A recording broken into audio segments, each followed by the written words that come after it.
This is a true crime discussions channel. We speculate. This is all just speculation. Because it's true crime, it's for mature audiences only.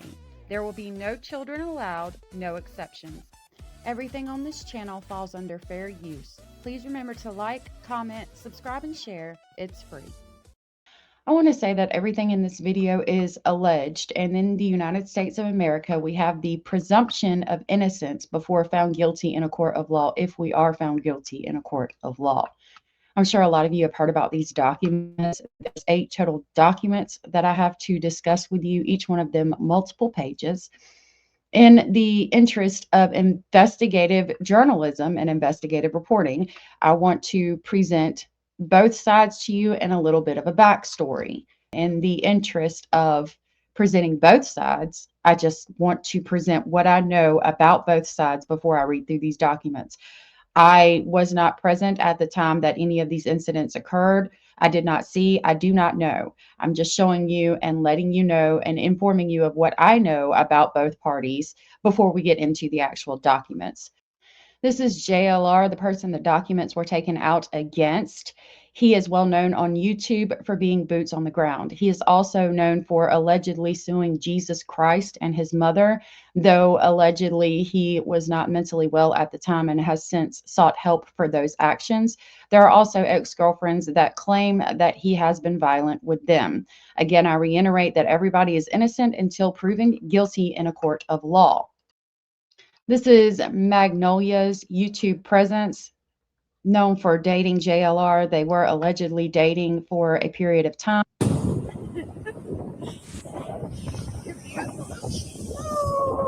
love our oceans. We love our oceans. The documents that I'm going to go through are going to be from the time period that they were allegedly dating. I do have something else on Magnolia that I need to share just in the interest of putting all the information that is available to me out here. This is from the Washington Post. It's from November 27th of 2017. The title reads, "A woman approached the Post with dramatic and false tale about Roy Moore. She appears to be part of an undercover sting operation." And we do have a video. This reads, "A woman who falsely claimed to the Washington Post that Roy Moore impregnated her as a teenager appears to work with an organization that uses deceptive tactics to secretly record conversations with journalists in an effort to embarrass them." On Monday morning, Post reporters witnessed the woman walking into the New York offices of Project Veritas, an organization that sets up undercover stings using false cover stories and covert video recordings to expose what it says is media bias. And you can look up Project Veritas. That is a photo of Magnolia allegedly speaking to a Washington Post employee. All of this is alleged. It continues, the Post did not publish a story based on this person's unsubstantiated account. During a videotaped interview on November 22nd, a Post reporter asked her about inconsistencies in her story and presented her with an internet posting that raised doubts about her motivations. Post reporter Stephanie McCrumman spoke to her for roughly 13 minutes before 2 Post video journalists were able to begin filming. McCrumman recorded audio of the entire interview. This is a GoFundMe page, which has your name on it, Jamie Phillips. Yeah. And it has also, let's see, where was that? It lists somewhere a donation from the person that you said was your child. And it says that that you're moving to New York. And that you've accepted a job to work in the conservative media movement to combat the lies and deceit of the liberal MSM. I'll be using my skills as a researcher and fact checker to help our movement. So I just wanted to ask you if you could explain this. And I also wanted to let you know, Jamie, that this is being recorded and video recorded. Okay. Yeah, I was looking to take a job last summer in New York, but it fell through. So I ended up not taking the job. Okay. So, but you were interested in doing this job? Can you talk about that a little bit? And Yeah, it was gonna be with the Daily Caller. the Daily Caller. Yeah. Okay. But it didn't. It ended up falling through, so I wasn't able to do it. Uh-huh. Now, she's saying it was supposed to be with the Daily Caller, but Project Veritas is not the Daily Caller, if my memory serves me correct. Because my fiance was relocating to New York, so I was looking for a job to go with him, Uh-huh. and it didn't work out. So I ended up just staying doing what I was doing at the time. Uh-huh. Uh-huh. And what was your interest in working for the Daily Caller? I like their stories, and I thought that I would be good at doing research and stuff like that. Because just based on my background with the mortgage business, like that's pretty much all I do all day is like research things. You know, so Yeah. but it didn't plan out for me. So Yeah. So okay, so you tried to get the job, but you did get the job, you're saying? no. I have been able to verify that the Daily Caller is in no way affiliated with Project Veritas. Oh, I went through the interview process and I thought that it was going to go well. Like I had a good feeling about it, but then like at the last minute, I didn't get the job. So. Uh-huh. Okay. And so who was the person that you interviewed with? It was a lady named Kathy What was her last name? Johnson. Kathy Johnson. And where was it? The first thing that comes to mind is Johnson would be a very common last name. I'm not saying that she's lying. I don't know. I wasn't there. I didn't see. I'm just giving you my thoughts as I listen to this for the first time with you. In the New York area. Uh-huh. But I don't know like why we are going into all this yet. Well, I haven't even agreed to go through with the story yet. Yeah. So, well, since you contacted us, yeah. You reached out to us, we, went ahead and did some background information, background checking, you know what I mean, on some of the things that you had told Beth about your story. And so this came up. And so I just want to understand what that's about and why you would want to work for the Daily Caller. And I'm also, frankly, want to know if you're, who you might be working for now. I still do mortgage work. Well, it's a little bit of a issue there. And, I just want to ask you to explain it, because when we called the company that you said that you worked for, they said they didn't have that you didn't work there. Did you talk to the corporate office? Beth made the phone call, and I know that she said that they didn't have an employee by your name there. Yeah. So they've proved that she could allegedly be lying because they do their research. If you come to an organization with a story, especially one that could smear somebody that is in a high up position, of course they're going to look into you. Of course they're going to call your references. They're going to see if you are telling the truth or if you're not. And I mean, if they said you didn't work there, I mean, I don't know what they're supposed to do at that point. Jamie. I'm not sure which office she called because there's a whole bunch all over the country. Uh-huh. Okay. So, again, I want you to know that this is being recorded and video recorded. So if there's anything you want to say about why you're here and how you came to be sitting here, I really would like to know that story as well. I mean, we're planning to write a story about this, so this would probably be a good opportunity if you want to explain a little bit more and about all this. I mean, I really don't. I mean, I told you already that I wasn't even sure that I wanted to go through with the story at all. Yeah. So, Yeah.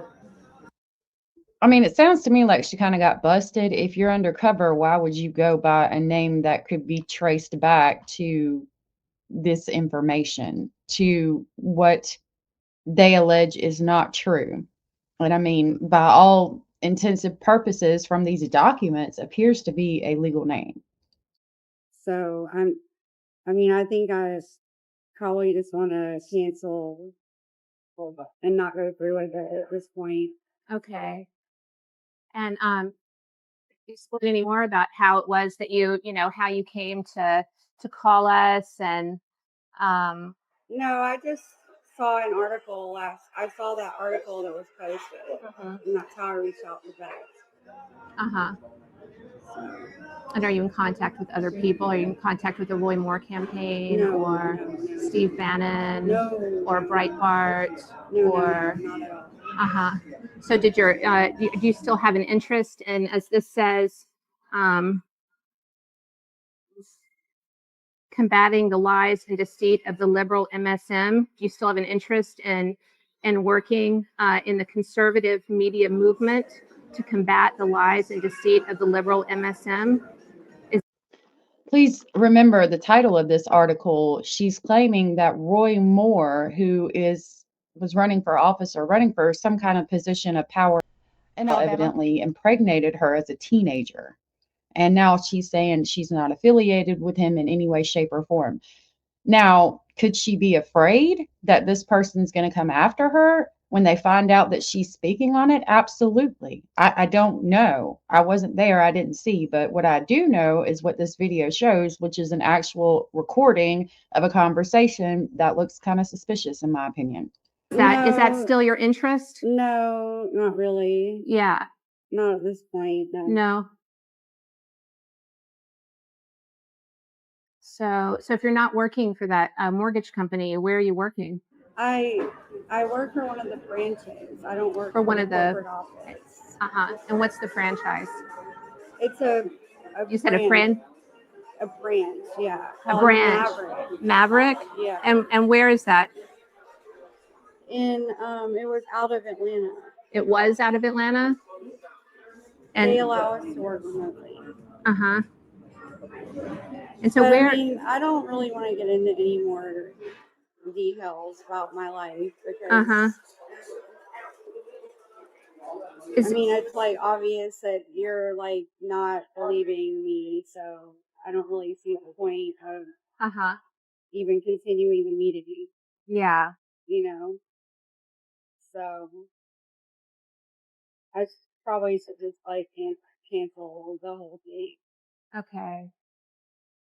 Okay. Well, if there's anything, if there's anything you want to say for the record, we're, like I said, we're planning to write a story. Your name will be, probably could be in the story. And I don't. So if you want to explain, this is your chance to explain. In the story. Well, we're all on the record, as I said, and this is to go on the record. And this is you, right? But this is your chance now, if you want to really explain this.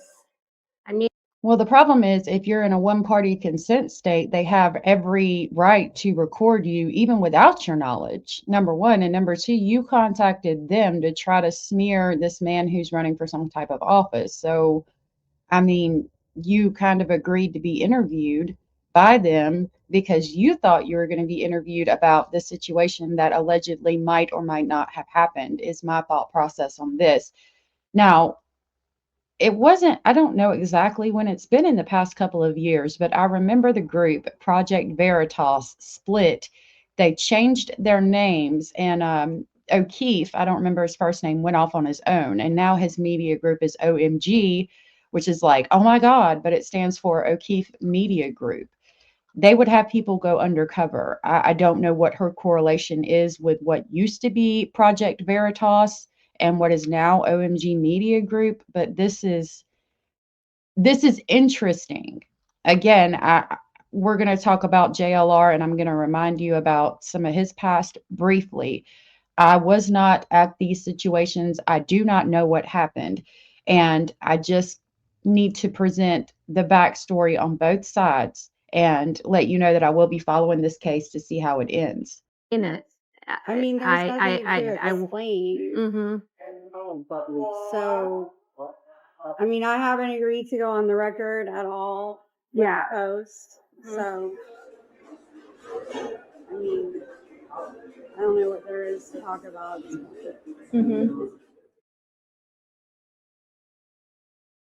What do you want to go over anymore? You said you work. Where do you live now, by the way? I'm not going to answer any more questions. Okay. I think I'm just going to go. Okay. So, Okay. Sorry to have brought you all the way out here. Okay. Am I being recorded?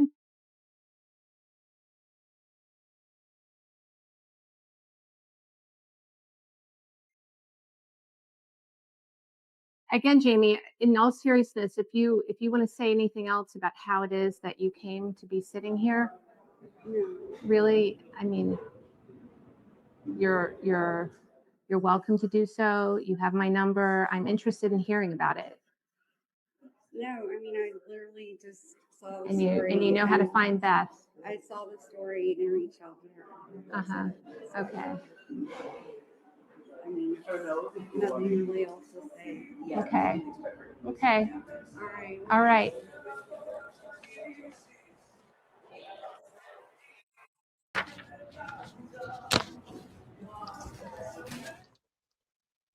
The article reads, a woman who falsely claimed to the Washington Post that Roy Moore, the Republican U.S. Senate candidate in Alabama, impregnated her as a teenager appears to work with an organization that uses deceptive tactics to secretly record conversations in an effort to embarrass its targets.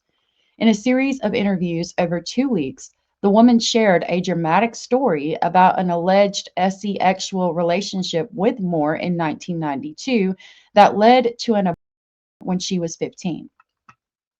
During the interviews, she repeatedly pressed Post reporters to give their opinions on the effects that her claims could have on Moore's candidacy if she went public. The Post did not publish an article based on her unsubstantiated account. When Post reporters confronted her with inconsistencies in her story and an internet posting that raised doubts about her motivations, she insisted that she was not working with any organization that targets journalists. But Monday morning, Post reporters saw her walking into the New York offices of Project Veritas, an organization that targets the mainstream news media and left-leaning groups. The organization sets up undercover, quote, stings, unquote, that involve using false cover stories and covert video recordings meant to expose what the group says is media bias.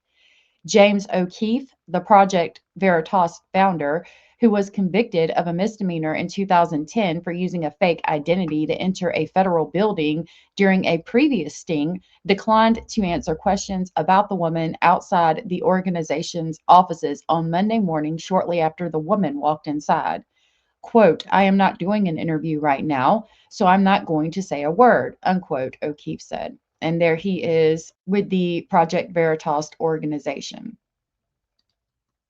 In a follow-up interview, O'Keefe declined to answer repeated questions about whether the woman was employed at Project Veritas. He also did not respond when asked if he was working with Moore, former White House advisor and Moore supporter Stephen K. Bannon, or Republican strategist. The group's efforts illustrate the lengths to which activists have gone to try to discredit media outlets for reporting on allegations from multiple women that Moore pursued them when they were teenagers and he was in his early 30s. Moore has denied that he did anything improper. A spokesman for Moore's campaign did not respond to a message seeking comment.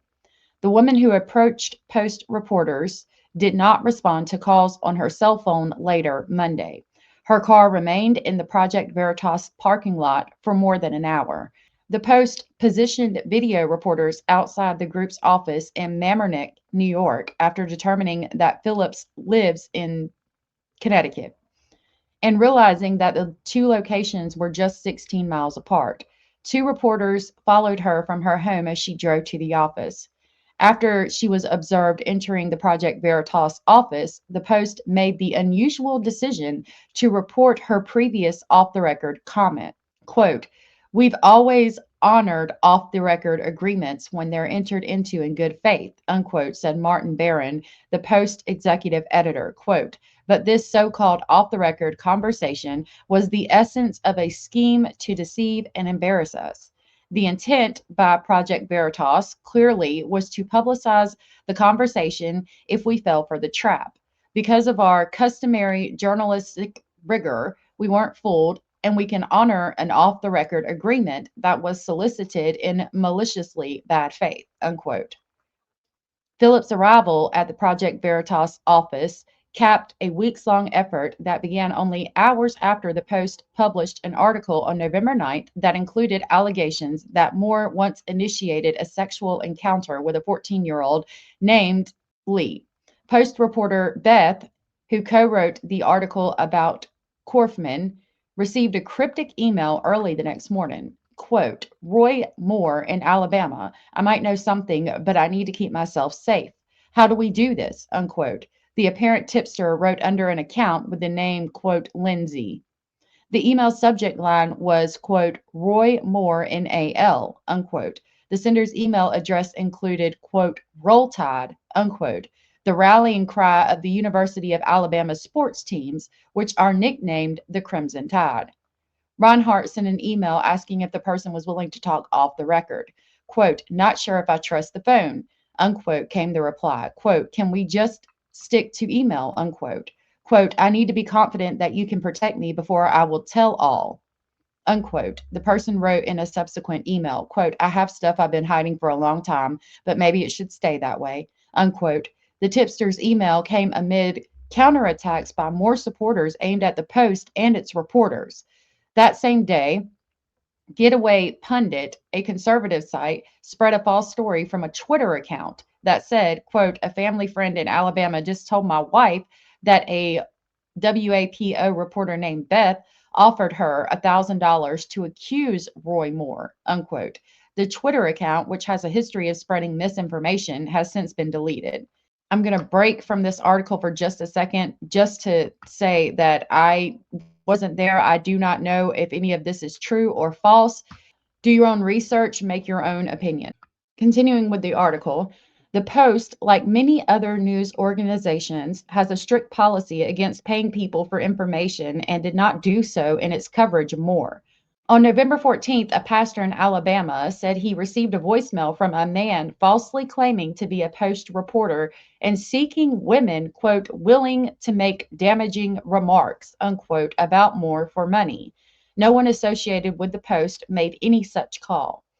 In the days that followed, the purported tipster's initial emails, Reinhardt communicated with the woman through an encrypted text messaging service and spoke by phone with the person to set up a meeting.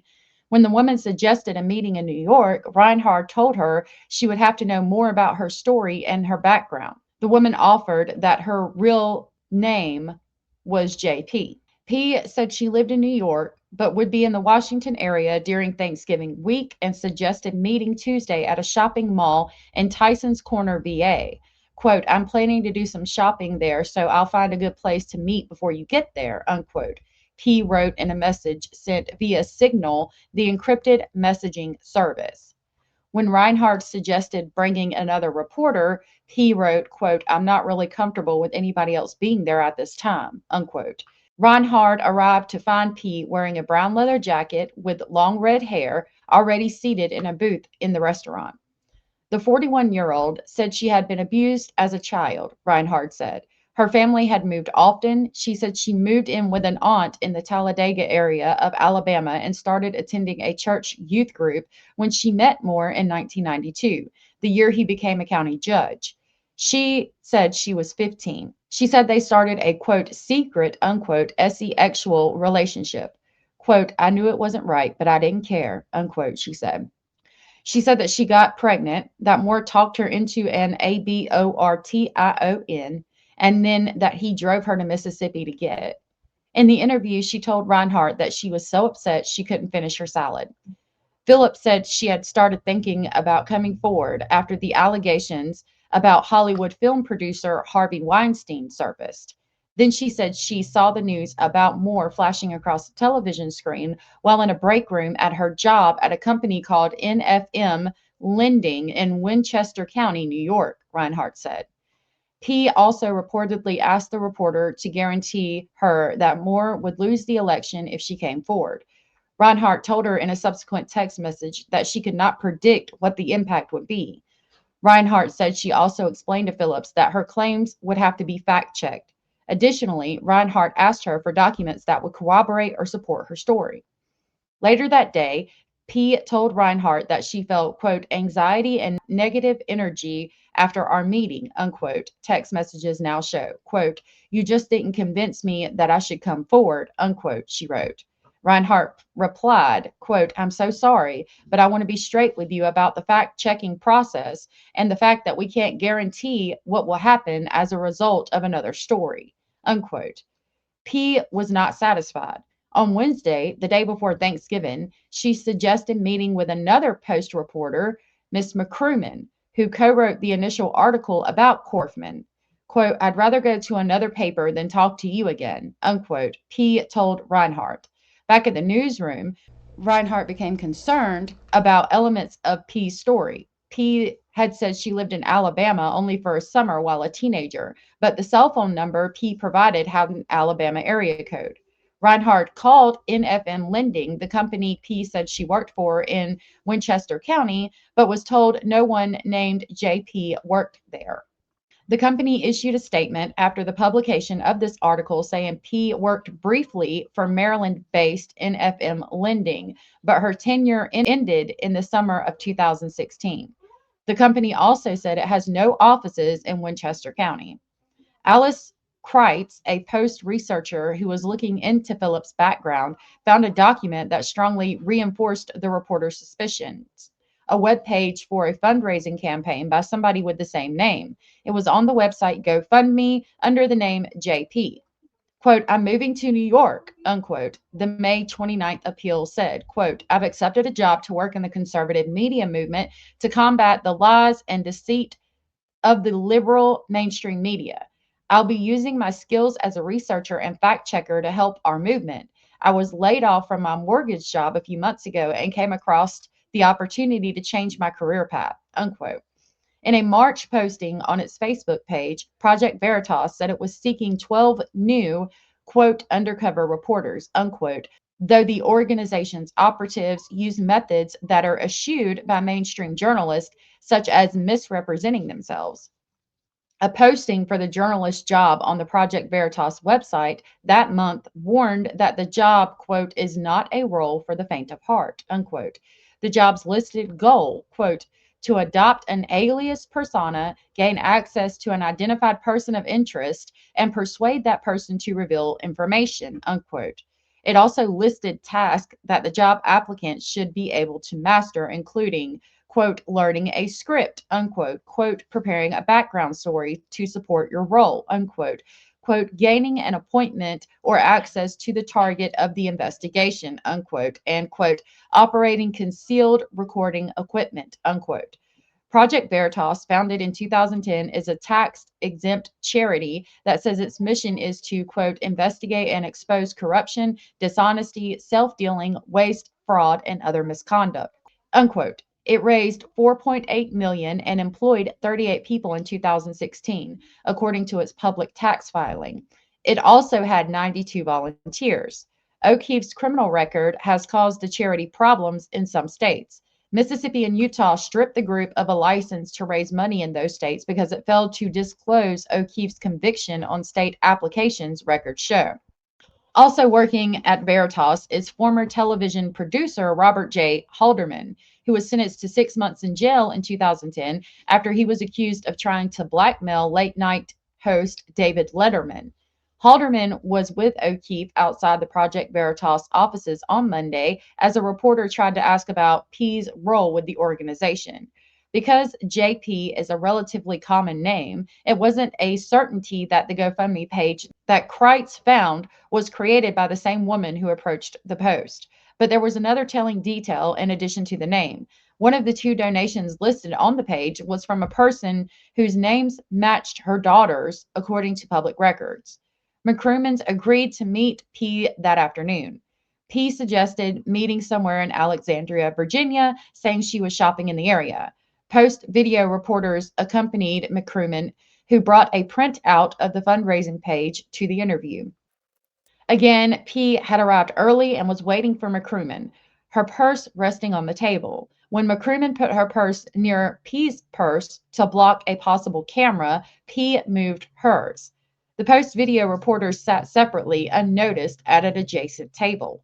P said she didn't want to get into the details of what she had said happened between her and Moore. She said she wanted McCrumen to assure her that the article would result in Moore's defeat, according to a recording. McCrumen instead asked her about her story regarding Moore. P complained that President Trump has endorsed Moore. Quote, so my whole thing is, like, I want him to be completely taken out of the race, unquote, she said. Quote, and I really expected that was going to happen, and now it's not. So I don't know what you think about that, unquote. McCrumen asked P to verify her identity with a photo identification. P provided a Georgia driver's license. McCrumen then asked her about the GoFundMe page. Quote, we have a process of doing background checking backgrounds and this kind of thing. So I wanted to ask you about one thing, she said, pulling out a copy of the page and reading from it. Quote, so I just wanted to ask you if you could explain this. And I also wanted to let you know, Jay, that this is being recorded and video recorded, unquote. Okay, P said. Yeah, I was looking to take a job last summer in New York, but it fell through, P said. Yeah, it was going to be one with the Daily Caller, but it ended up falling through, so I wasn't able to do it, unquote. When asked who at the Daily Caller interviewed her, P said, quote, Kathy, unquote, pausing before adding the last name, quote, Johnson, unquote. Paul Connor, executive editor of the Daily Caller, said Monday that no one with the name Kathy Johnson works for the publication and that he has no record of having personally interviewed P. Connor later said in an email that he had asked other top editors at the Daily Caller and the affiliated Daily Caller News Foundation about P. Quote, none of us have interviewed a woman by the name JP, unquote, Connor wrote. At the Alexandria restaurant on Wednesday, P also told the Post that she had not been in contact with the Moore campaign. As the interview ended, P told McCrumen she was not recording the conversation. Quote, I think I probably just want to cancel and not go through with this at this point, unquote. P said at Slavolky Bar shortly before ending the interview. Quote, I'm not going to answer any more questions. I think I'm just going to go, unquote, she said. She picked up her coat and bag, returned her drink to the front counter, and left the restaurant. By 7 p.m., the message on the GoFundMe page was gone, replaced by a new one.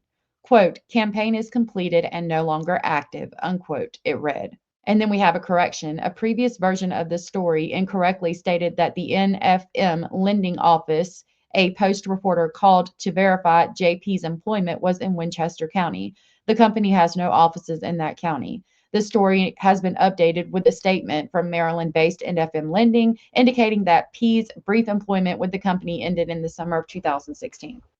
Now, again, I'm just sharing that with you to try to put all the information that I have out here before I go through these documents. Again, if we're going to talk about JLR, he's allegedly sued Jesus Christ. He's allegedly sued his mother, said that he was going through some things as far as mental health at the time, has apologized for that and other things that he did, and says he's doing much better now. Allegedly, another ex-girlfriend came out and said that he was abusive. Again, I was not there. I did not see. I do not know.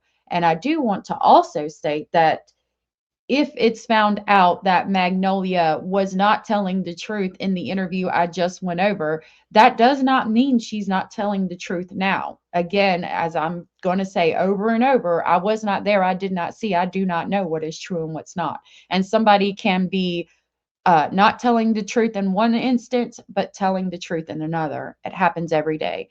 Everybody is given the presumption of innocence until found guilty in a court of law. And with that, let's get started on these documents. These documents are photos and will be watermarked. I have went through with a permanent marker and personally marked out names, addresses, and things like that in interest of protecting everybody that's mentioned in these documents. So our first document is in the Circuit Court of Garland County, Arkansas, Domestic Relations Division, Petition for Order of Protection. JP is the petitioner versus JR, the respondent. Petitioner's home address is omitted. Respondent's address is redacted. They have X'd, I am the petitioner and I am at least 18 years of age. They have also X'd to question number 2, which asks the respondent and petitioner or victim if filing on behalf of a minor or incompetent person, check all that apply. And then she X'd formerly resided together or cohabitated, and also X'd formerly in a dating relationship. That's all of the first page of document 1. This is the second page of document 1. And it reads 3, if order of protection of children is requested, and she marked that out because they don't have children together. 4, please check the statement that applies to your circumstances with respondent, and she marked the respondent has committed domestic abuse to the petitioner or victim by the acts described in the attached affidavit, and she didn't mark anything else. Number 5 is marked, and it reads, petitioner request that the court issue an ex parte order of protection with the following provisions. Check all that apply. She checked A, which says excluding the respondent from a shared residence or from the residence of the petitioner or victim. Address of residence, omit if address is to be excluded from notice to the respondent. And she wrote respondent to be excluded from my current residence, and nothing else is marked on that page. This is page 3 of document 1, and it reads, prohibiting the respondent directly or through an agent from contacting the petitioner or victim except under the following conditions. And she wrote in, only to respond to legal documents such as separation and restitution agreement via counsel. She marked out stuff about children. We go down to F. She marked excluding the petitioner's address from notice to the respondent. She marked G, which reads requiring the respondent to pay filing fees, service fees, court costs, and petitioner's attorney fees. And then at the bottom, the petitioner under oath states that the facts stated in the above petition are true according to the petitioner's best knowledge and belief. It was signed on January 20th of 2026 and subscribed and sworn on the same day.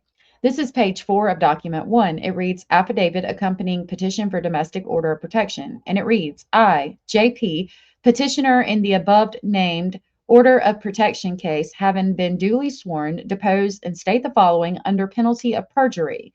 1, I am the petitioner in the above captioned case for a petition for an order of protection against the named respondent. 2, in good faith, I believe I am entitled to an order of protection against the respondent, and I submit this affidavit in accordance with Arkansas Code.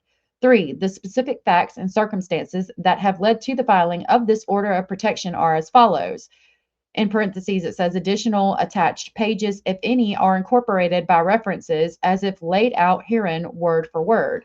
Parentheses ends.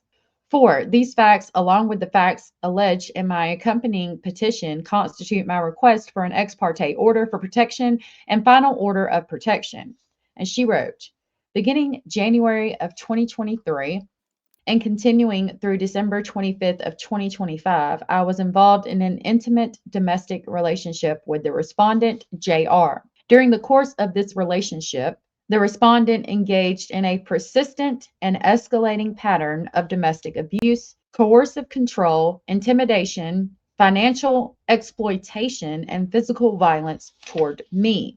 On 12/25 of 25, in parentheses that says Christmas, the respondent violently, you have to get the next page, assaulted me, causing extreme injuries, including broken nose and septum, significant trauma to my head and ribs, requiring emergency care, CT scans, x-rays, and will require reconstructive surgery to repair broken and crushed bones in my nose.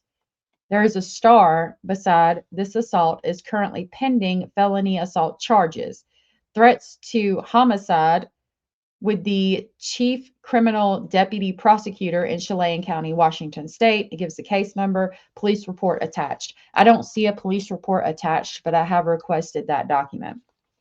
This document continues. Throughout the relationship, the respondent physically assaulted me on numerous occasions, including strangulation approximately 24 times. In August of 2025, respondent committed a brutal assault against me involving beating me repeatedly with his closed fist. Respondent threatened to homicide me if I reported. While I grab page 6 of document 1, I do reiterate that everybody's assumed innocent until proven guilty in a court of law. I also was not there. I did not see. I do not know. It continues. Going back to that first sentence on the previous page, respondent threatened to homicide me if I reported his assaults or if I called 911. Since the December 25th of 2025 felony assault, responder has continued to abuse me using fear, threats, intimidation, ongoing financial abuse, theft of all our joint funds in an act of retaliation. Respondent fled the crime scene, fled the jurisdiction, and remains a flight risk. He has continued to contact me, and I'm in fear of immediate harm and death. And it's signed January 20th of 2026 in the state of Arkansas. It was subscribed and sworn on the same day. We have one more page in document 1. And this gives us the petitioner's name, JP, age 49, gender female, white, relationship to respondent, former domestic intimate partner. Respondent's name, JR, age 49. He's a male. He is white. And today's date, or the date that this was signed, was January 20th of 2026. All right, let's go to document 2. This is page 1 of document 2. This is an ex parte order of protection. It gives us the case number, County of Garland, Arkansas, Circuit Court Division 2. Under petitioner and plaintiff, it reads JP is the petitioner or plaintiff. She is a white female. Beside that, it reads this order is effective until February 17th of 2026, which has already passed as the making of this video. Under that, in the box, it reads, pursuant to federal law, this order shall be enforced by law enforcement officers in all states, territories, district, and tribal lands, regardless of whether this order of protection is registered locally. And then down here, it reads, versus respondent or defendant. JR, it gives the address, which I have redacted. Respondent identifiers reads that he is a white male. He is 5'11", weighs 190 pounds. He has brown hair. He is bald. And under that, it reads, respondent always wears a black ball cap. Down here at the very bottom, it says caution. And where it says respondent has a history of extreme violence is marked. Now we have page 2 of document 2. It reads relationship identifiers, and she has marked current or past dating relationship. Under that, she has written former domestic partners. Under that, it reads, the court hereby finds and orders, and they've marked that there is jurisdiction over the parties and subject matter, and petitioner has presented sufficient evidence to show, 1, that the victims is or are in immediate and present danger of domestic abuse, or 2, that the respondent is scheduled to be released from incarceration within 30 days, and upon the respondent's release, there will be an immediate and present danger of domestic abuse. They also marked that the petitioner has also presented sufficient evidence to show that the respondent presents a credible threat to the physical safety of a person named in the order of protection as a family member or household member, a child of the family or household member, or a child of the respondent or enjoined party. They also marked that an ex parte temporary order of protection is hereby granted pursuant to the terms herein. Under that, it reads that the respondent is ordered to appear before court on the 17th day of February of 2026 at 9:30 p.m. I don't know why PM is marked, but that's what it says. In the courthouse located in Hot Springs, Arkansas. They have underlined, if you fail to appear, the court will likely make this order permanent without further notice to you. The respondent is hereby restrained from committing any criminal act against the victims, including but not limited to acts of violence or domestic abuse, harassment, harassing communications, stalking, or terroristic threatening.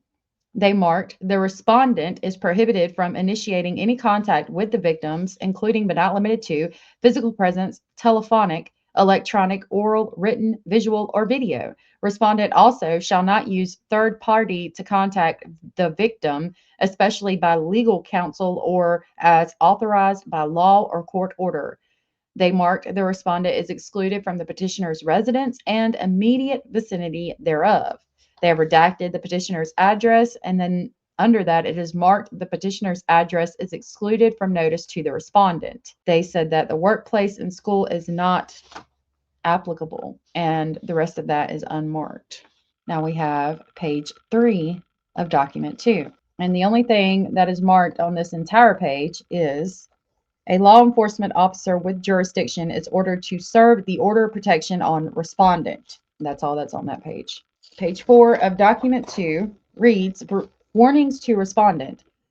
1. A violation of the order of protection is a Class A misdemeanor carrying a maximum penalty of 1 year imprisonment in the county jail or a fine of up to $2,500 or both. 2. It is unlawful for an intimate partner who is subject to an order of protection or an individual convicted of a misdemeanor of domestic violence to ship, transport, or possess a firearm or ammunition under the code and as it existed on January 1st of 2019. 3. A conviction of violation of an order of protection under this section within 5 years of a previous conviction for violation of an order of protection is a Class D felony carrying a maximum penalty of 6 years imprisonment or a fine up to $10,000 or both. 4. A person who is respondent or enjoined party is restricted from harassing, stalking, or threatening a person named in an order of protection as a family or household member, a child of the family or household member, or a child of the respondent or enjoined party. 5. A person who is a respondent or an enjoined party is restrained from engaging in other conduct that would place a person named in an order of protection as a family or household member, a child of the family or household member, or a child of the respondent or enjoined party in reasonable fear of bodily injury. And 6. A person who is a respondent is prohibited from using, attempting to use, or threatening the use of physical force against the person named in the order of protection as a family or household member, a child of the family or household member, or a child of the respondent or enjoined party, which would reasonably be expected to cause bodily injury. 7. Crossing state, territorial, or tribal boundaries to violate this order may result in federal imprisonment pursuant to U.S. Code. Notice to law enforcement. This order of protection is enforceable in every county of the state by any court or law enforcement officer, and they cite code. Now we have page 5 of document 2, which literally doesn't say anything. It's just a proof of service document where they would prove that JR had been served. That one is completely unmarked. Now we have page 6, the final page of document 2. And it reads, it has this great seal of the state of Arkansas, gives us the case title, which is JP versus JR, case number, type order, temporary protection, so ordered and signed. All right, now let's get into the third document. So the third document is from the Pasco County Sheriff's Office, and it reads return of service, court, Garland County Circuit Court, County, Garland. It gives us the court case number, attorney party requesting service is going to be JP. Says 00 and it says confidential AR, which I do believe is the address. On the right here where it says JR is the plaintiff, defendant is JR, party to be served is JR, and it said the address. Under that, it reads type of writ, ex parte order of protection. The above referenced writ was received on January 23rd, 2026 at 8:06 and served by the undersigned officer at 2:40 p.m. on the 23rd day of January 2026 in Pasco County, Florida. Individual personal service was made by delivering a true copy of this ex parte order of protection together with a copy of the initial pleadings, if any, with the day and hour of service endorsed therein by me to JR after the provisions set forth in the section. Florida statutes have been met. Notes entered by teletype operator 7896 at 1456 hours, and it is signed by Chris Noco, Sheriff of Pasco County, Florida. Page 2 of this document is literally the last page of the document we just went over. It is a state seal for the state of Arkansas. It says case title JP versus JR, gives its case number, and the type is ordered temporary protection. So the next few pages are this document that we just went over, document number 2. Basically what they're doing is giving him a copy of this ex parte order of protection, everything that she wrote, everything that we just went over in document 2. And then we go to the final page of this document, which is different, and it is a proof of service. It gives us the case number. Court date was February 17th of 2026, which has passed.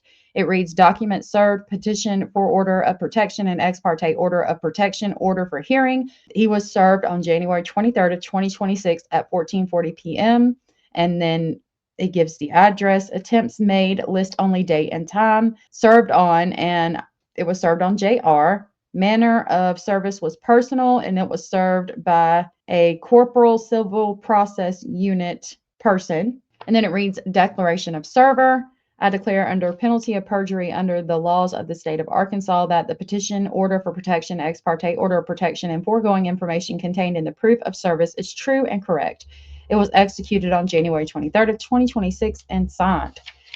Now, again, that's just a document stating or showing that they did serve him with the ex parte order. That's why the ex parte order is sandwiched in between those proofs of service. Now we're going to go to document 4. Document 4 was electronically filed on February 3rd, and it reads in the Circuit Court of Garland County, Arkansas, Domestic Relations Division, and it reads JP versus JR, gives us the case number. JP is the petitioner, JR is the defendant. It is a motion for continuance. And under that, they typed, Victory Law, attorneys for the respondent, comes before the court and states the following for its motion for continuance. 1. The court has subject matter jurisdiction over this case. Venue is proper in the above captioned county.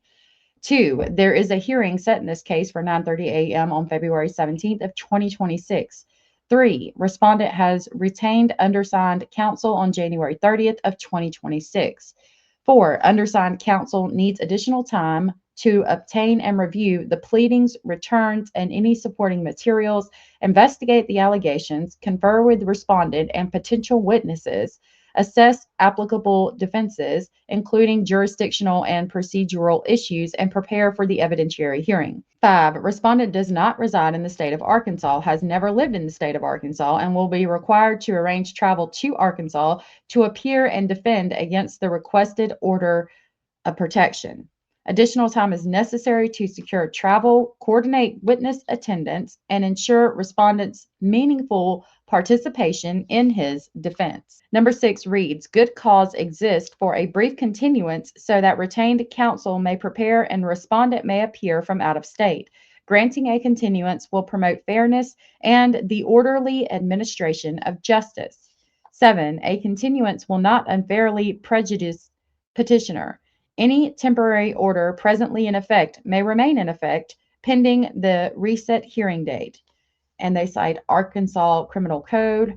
Number 8 says the court should continue the hearing on February 17th, 2026 until a later time. The reasons stated above would constitute good cause to continue the order of protection hearing as required by Arkansas Code. Wherefore, the petitioner requests that the court continue the order of protection hearing set for February 17th, 2026, in addition to any other available relief, respectfully submitted, and it was submitted by JR. And then it gives an attorney's name in Little Rock, Arkansas. Page 3 of document 4 is a certificate of service, and it reads, I sent the following persons this document on February 3rd, 2026 through the following means, and they marked e-file, and it was signed by the attorney. Now we have document 5, which was electronically filed on February 3rd of 2026, and it reads in the Circuit Court of Garland County, Arkansas, Domestic Relations Division, JP is the petitioner versus JR the defendant, and it is an order granting continuance. And it reads, on this day came before the court the respondent's motion for continuance. From the motion and other matters before the court finds that the motion should be granted for good cause shown. It is therefore ordered, 1, the hearing currently set for February 17th, 2026 at 9:30 a.m. is continued. 2, this matter is reset for a hearing on March 17th, 2026 at 9:30 a.m. 3, any ex parte temporary order of protection presently in effect shall remain in effect until the reset hearing unless modified by further order of the court. 4, the clerk shall provide notice of the reset hearing date and time to the parties and counsel of record. It is so ordered. Was not signed by a judge on this page, but there's more. This is the second page of this document, and it reads prepared by, and it gives the attorney's information. And then this is the last page of document 5. It has the state seal of Arkansas, and it reads case title JP versus JR. It gives the case number, and it says order on motion of continued, and it says so ordered, and it is signed. Document 6, the first page is a proof of service. Gives us the case number, court date, March 17th of 2026 at 9:30. Document served, order for continuance, served date, February 5th of 2026 at 15:03. Place gives that. Attempts made, list only date and time. It says served on JP, manner of service was personal, served by BS, who is a deputy. Declaration of server. I declare under penalty of perjury under the laws of the state of Arkansas that the foregoing information contained in the proof of service is true and correct. It was executed on February 5th of 2026 and signed.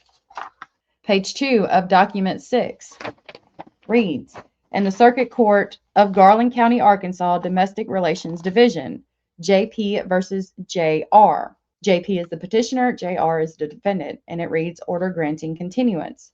And it reads, on this day came before the court respondent's motion for continuance from the motion and other matters before the court. The court finds the motion should be granted for good cause shown. It is therefore ordered the hearing currently set for February 17th of 2026 at 9:30 is continued. The matter is reset for hearing on March 17th at 2026 at 9:30 a.m. Any ex parte temporary order of protection presented in effect shall remain in effect until the reset hearing unless modified by further order of the court. The clerk shall provide notice of the reset hearing, date and time to the parties and counsel of record. It is so ordered.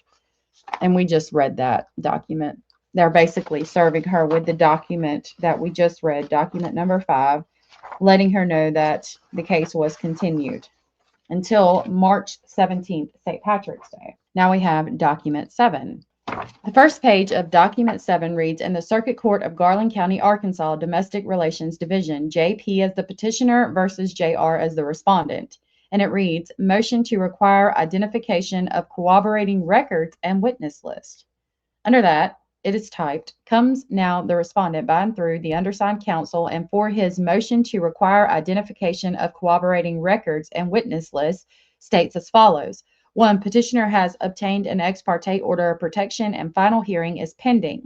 2. Petitioner's sworn affidavit alleges serious criminal conduct and significant physical injury and references purported felony assault charges, quote, pending, unquote, in Chelan County, Washington, along with allegations of strangulation, repeated assaults, and related claims.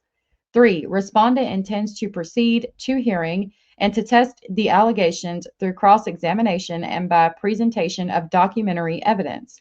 However, the allegations described in the affidavit are largely asserted to have occurred outside of Arkansas and involve third-party records and potential third-party witnesses, law enforcement, medical providers, and other persons. By the way, this is page 2 of document 7. 4. To ensure fundamental fairness, permit orderly preparation for the hearing, avoid surprise, and streamline issues for adjudication, respondent requests that petitioner be required to identify the records and witnesses she contends corroborate the allegations in her affidavit, including any law enforcement reports, charging documents, medical records, photographs, communications, and witnesses.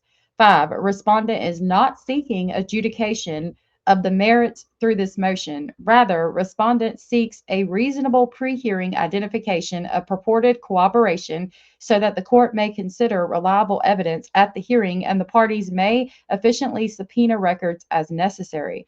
This request is consistent with the court's inherent authority to manage its docket and conduct a fair hearing, and it is further supported by the disclosure and discovery principles reflected in Arkansas Code and the subpoena mechanisms of Arkansas Code. 6. Respondent requests an order requiring petitioner to file and serve a written identification of the following. A. Criminal case records. I. For each alleged incident reported to law enforcement. 1. The agency name. 2. Report number or incident case number. 3. Date of report. 4. Jurisdiction, location of report. And 5. Name and badge number, if known, of the responding officers. II. For the alleged incident dated December 25th of 2025. 1. The agency name and report number or incident case number. 2. Whether any arrest occurred, and if so, by whom and when. 3. The case number for any criminal proceeding. 4. The name and office of any prosecutor allegedly assigned. And 5. Whether any warrant or criminal no contact order exists in the identifying numbers. III says identification of any documentation petitioner contends establishes, quote, pending felony assault charges, unquote, including any charging information, complainant, indictment, probable cause statement, docket sheet, warrant, or victim witness note. B, medical records, photographs, injury evidence. I, identification of each medical provider or facility that treated petitioner for injuries allegedly caused by respondent, including 1, facility provider name, 2, city and state, and 3, dates of service. Page 4 of document 7.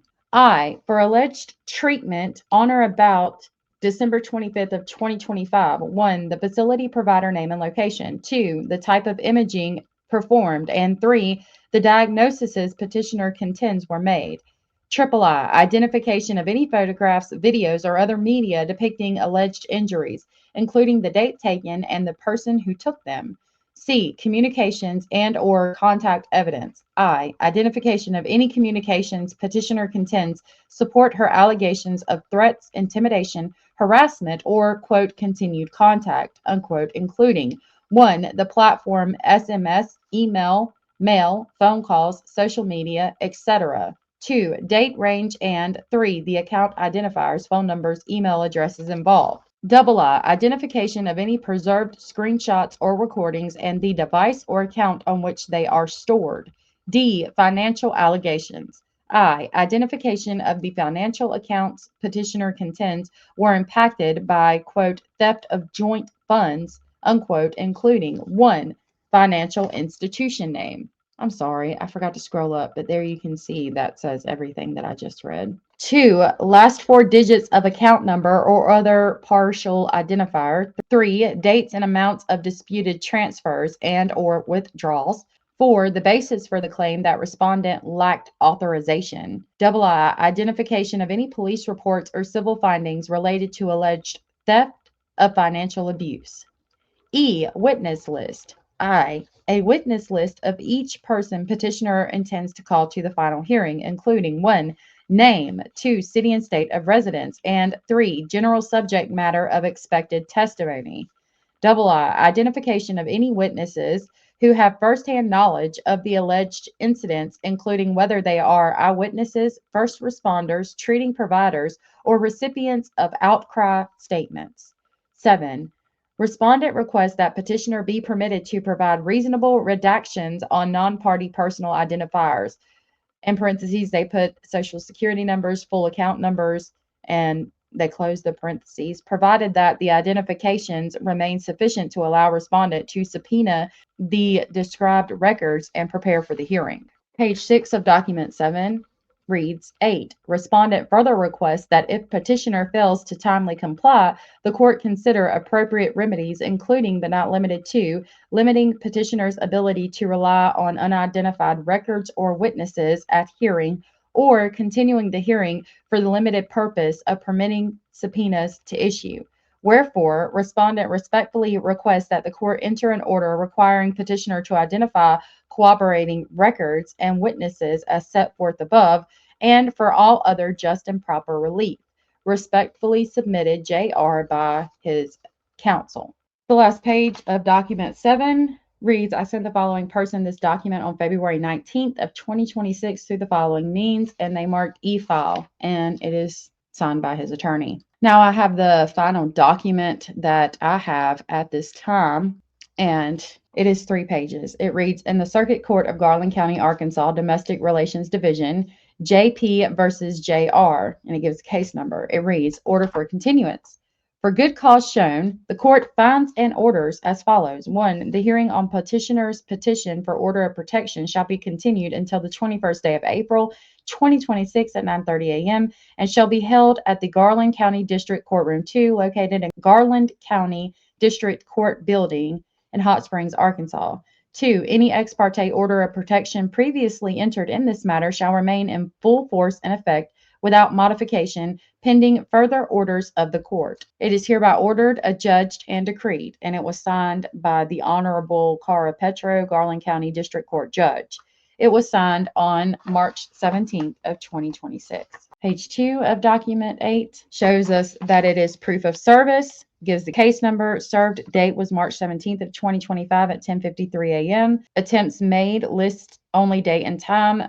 They attempted on March 17th of 2026 at 10:53 a.m. JP, they served in person, served by Deputy Bluntteal as the bailiff, and they gave his badge number. Declaration of server reads, I declare under penalty of perjury under the laws of the state of Arkansas that the foregoing information contained in the proof of service is true and correct. It was executed on March 17th of 2026 and signed. And lastly, we have the proof of service for JR, same date, same time, March 17th of 2025 at 10:53 a.m. And they said that they served it on JR in person, and the declaration of the server is the same. Server is the same, which was the bailiff. So I do think that they appeared in person for this court date. I'm going to continue to follow this case, and I'm going to attempt to go to the court date in April. I am not making any promises. I do want to reiterate that all parties are innocent until proven guilty. And just because I present information does not mean I lean one way or the other. I was not there. I did not see. I do not know what happened in this case. I'm just putting the information that I have available out here for you guys. I will keep you updated with the information that I find. Thank you so much for watching this video. And please don't forget to hit the thumbs up and like and subscribe.